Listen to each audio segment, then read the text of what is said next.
Oh well, hey. So the word of the day today is cultish, which means playful but undisciplined. That's the best way to describe it. Like energetic but awkward. So, for example, my cultish behaviour made things better at the party. Yeah. So have you ever watched any of my videos and thought, when will this girl? Well, today's your lucky day because today we are doing an easy stitched mouth. So I had a bit of a nightmare with my face recently. If you're interested in that story, then it will be at the end of this video. But it does mean that I will be doing small, easy tutorials for the next couple of weeks just to let my face chill out. Yeah? Okay. So they'll be short and they'll be easy and they'll be fun. Still gonna be fun. So enjoy!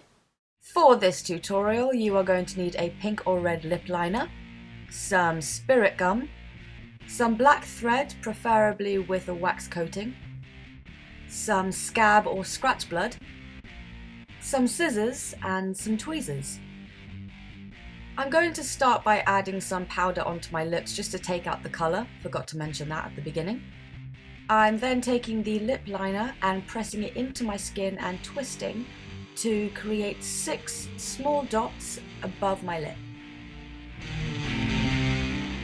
I'm then going to do the same process underneath my bottom lip, making sure that each dot underneath matches up with the one above.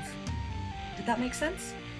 Basically, each set of dots should create its own rectangle, so there should be 4 dots to a rectangle.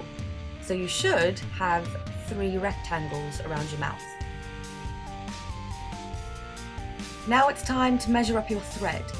Remember those rectangles. Each dot of the rectangle should connect to its buddy diagonally below it.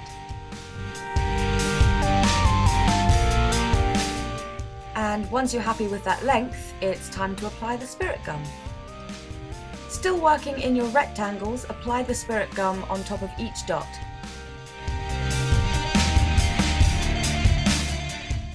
Once you've applied to all 4 dots, make sure to tap the spirit gum until it becomes tacky.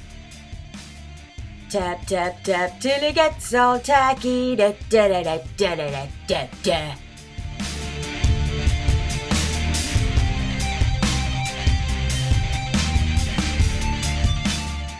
Then, using your fingers or your tweezers, you can attach your thread on top.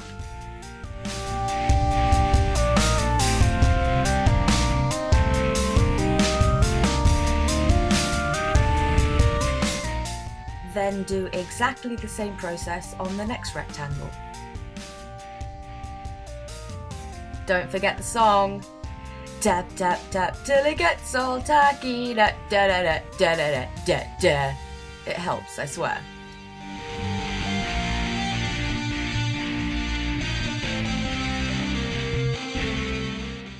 You can then use your tweezers to shift your thread into the correct place or press it down into the spirit gum. And then repeat the process one more time. Are you ready for what's about to happen? Tap, tap, tap till it gets all tacky. Da, da, da, da, da, da, da, da.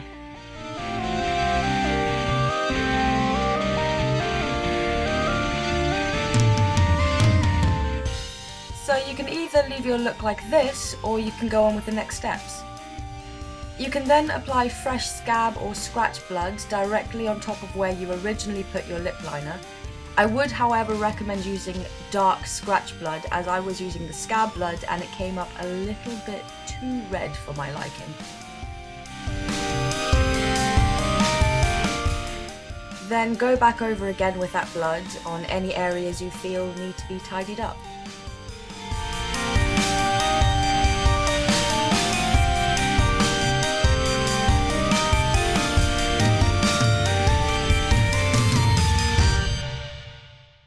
So there you have it, guys. A very easy peasy stitched mouth for you to enjoy. Make sure to give this video a thumbs up and subscribe. Come and join the madness.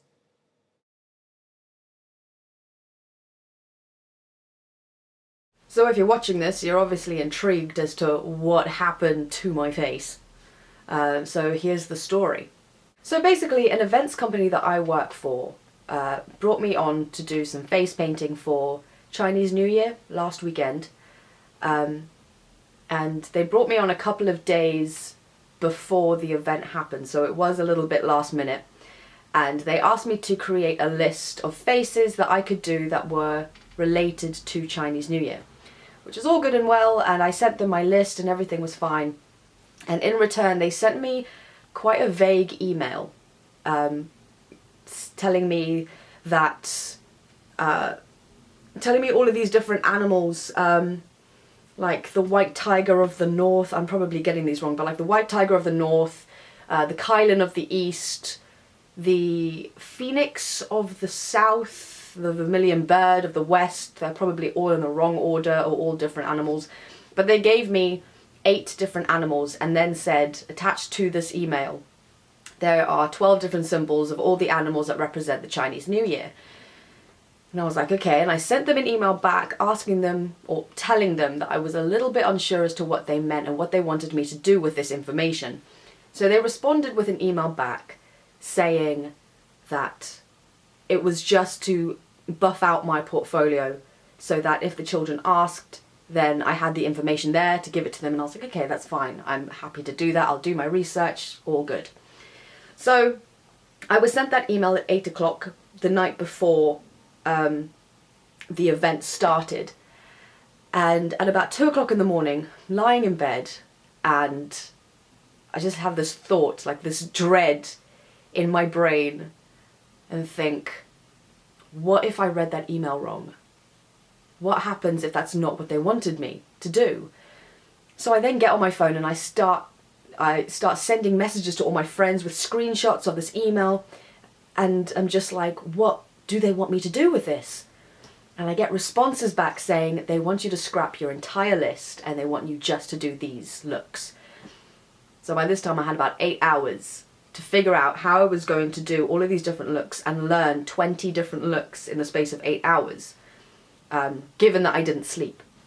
Which for me is fine, I have really bad insomnia, so it's fine.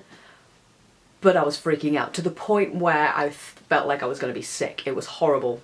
So I printed out all of the images that they had given me, the 12 images, and then did my research on all the different animals, and I was like, okay, I'll get to those last. One of my friends had the genius idea to cut out all of these different symbols and create stencils, and then stencil them onto people's faces or bodies, whatever they wanted. I didn't have any transfer paper, so I couldn't do anything like that. But I thought, okay, I'm going to try and create some makeshift transfers. So I stayed up for a few hours, up until about 5 AM, trying to figure out how to do the best kind of ink transfer onto skin. And I did this for hours. I was doing it on my legs, my hands, my face, everywhere, like any part of my body that I could get like access to easily, until I finally figured out the right way to do it, and I was like, yes, done. I had about 3 hours until I had to be up to get ready for work. And so I went to sleep and I was like, okay, I've sorted, it's fine, everything's fine. All I need to do is look at the images of the other animals and I'll be able to do that on the day, but at least I've got this one down. Perfect. Went to bed, woke up 3 hours later, and my entire face, hands, body had just blown up. I had like some severe allergic reaction to the ink that I had been using, because I panicked and started using printer ink, permanent ink. I did use face paint, which was like the best option, but I was trying so many different forms of ink that are so bad for you. And I put it all over my face, my hands, my body, and my face reacted. I have sensitive skin anyway, but this was bad. And so I had to send them an email and say, I can't come in, I have to go to the hospital, because something needs to happen here. And so I took some antihistamine and went and got all checked out, everything was fine. My face was just a bit swollen, my hands had gone down, everything was okay. But ever since then, my face has burns on the side here, and my entire face has been like peeling like a snake. All like the skin is like coming off. It's horrible. Been moisturising as much as I can. Serums. Can't exfoliate because it hurts, and I won't do it until I know that my skin is at least repaired because it's raw. And so, yeah, that's my story. So learn from my mistakes. I should have known better anyway, but learn from my mistakes because it's nasty. But everything's going okay now, well repaired. But it does mean that for the next couple of weeks I will be doing some small tutorials just to give my face a bit of a rest. But yeah, at the moment I've only got powder on my face just because I didn't want to cake it with makeup because that meant like taking it off and that would hurt. So I've just got some light powder on my face to chill it out and calm down the redness because blotchy skin on camera probably wouldn't look that great. Yeah, so that's my story. Hope you enjoyed it. It's funny now looking back at it. At the time, not so much. So, yeah.